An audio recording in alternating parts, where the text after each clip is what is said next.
So magandang magtatanghali po sa inyong lahat mga kaibigan. So mayroon po tayong ipapakita sa inyo. So nagwawalis-walis po tayo dito mga kaibigan ng kalsada. Ayan. So nandito tayo mga kaibigan sa tabi ng bakuran ng bahay ng aking boss.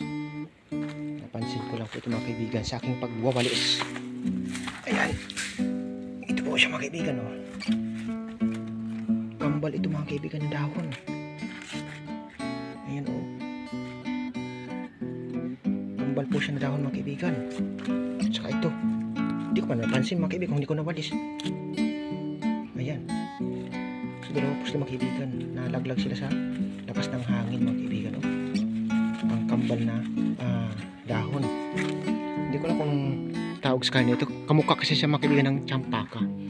Yung puno ng tsampaka na namumulaklak. Puti din ang kanyang bulaklak mga kaibigan. Tapos meron po ako nakita din mga kaibigan sa dulo. Ayan o. Susum natin ang camera. Ayan. Ito siya mga kaibigan.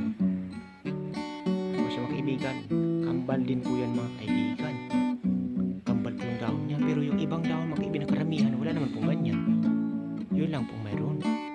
So mataas po yung mga kaibigan. Nakita po natin. Nang makita natin itong dalawang dahon. Ayan. Ito kasi mga kaibigan nakaganito kanina.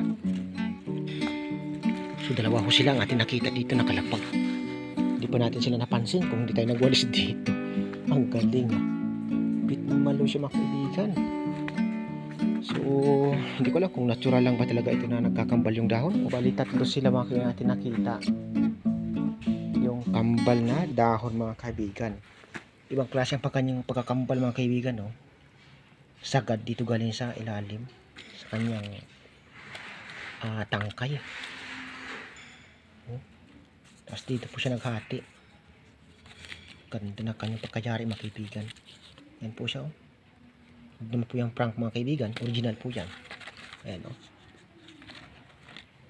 Maganda kanyang pagkayari na kambal. Hindi ko lang kung bakit nagaganito mga kaibigan. Iba talaga normal lang. Kakaiba ho na dahon. Ayan. So nakita naman po tayo ng dahon na kambal mga kaibigan. Dahon na kung saan. Kakaiba. Pitmalo. Balik rin natin.